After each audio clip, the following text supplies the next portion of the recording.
Good morning, Johniqua. Looks like Mrs. Scott's running a little late to class this morning. Yeah, she is. I wonder what we're learning about today. I hope it's something interesting. I'll just head to the bathroom before class starts. If she comes before I get back, could you let her know? Yeah, no problem.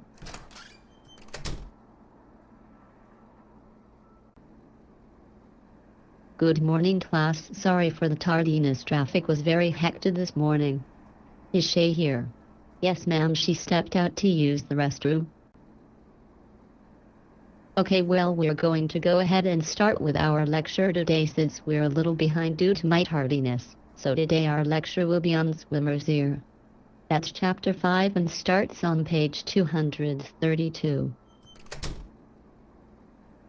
So class, has anyone ever heard of swimmer's ear or know what it means to have swimmer's ear? Well, the name speaks for itself, right?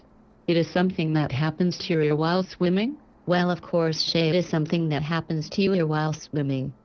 I'll go ahead and elaborate on it for you. Swimmer's ear is when there is inflammation in the ear due to an infection of the outer ear canal after water has been entrapped during swimming or any other water activities, which creates a moist environment that aids bacterial growth. So what ages do you think this condition affects more? When dealing with age, try and take a guess. I'll say maybe more from age 10 to 23. That would be my wild guess. People from age 3 to 60 years old are affected more than ages 2 and under.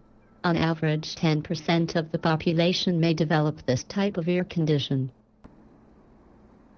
Symptoms and signs of having swimmer ear are also similar to having an infectious otitis external.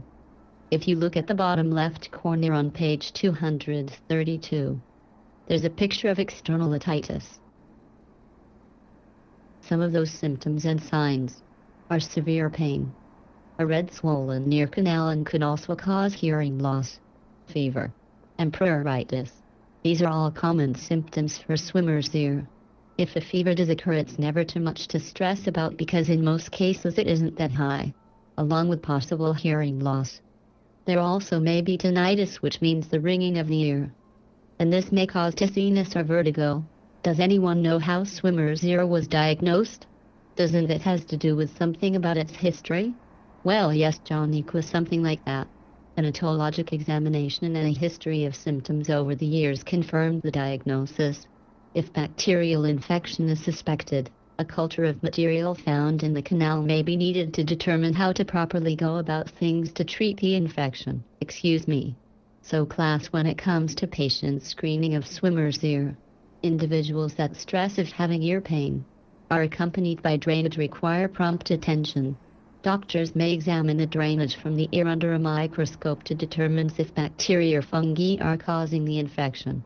When the ear is drained, it may be clear, white, yellow, or sometimes bloody and foul-smelling. Some fluid may crust at the opening of the ear canal. When dealing with treatment of swimmer's ear, it's most important that the patient keeps it clean and dried after swimming.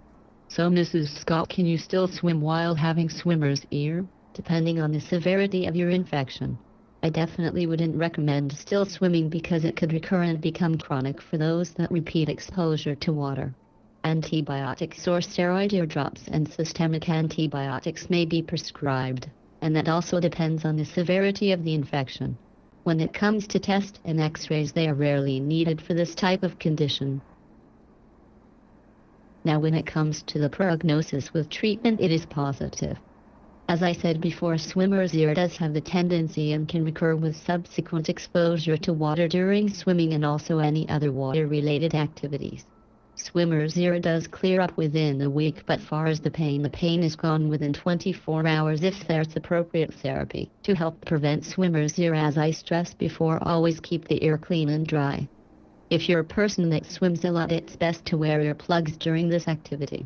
Thorough drying of the ear canal during this activity helps.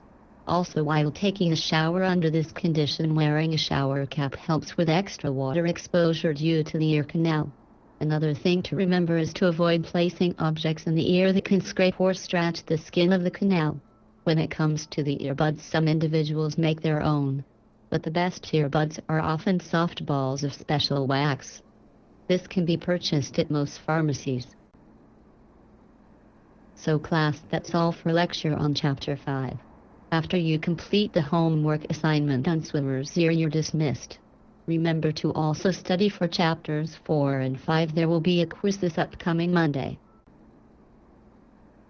Well, Chapter 5 lecture was interesting and the homework wasn't so hard. Guess I'll head home and do some more studying for the test and start my weekend of fun in the sun. See you Monday, Jean-Nique. Yes, it was. And okay, see you Monday, and remember, don't do too much swimming. I'll try not to. Don't want to catch swimmer's ear. See ya.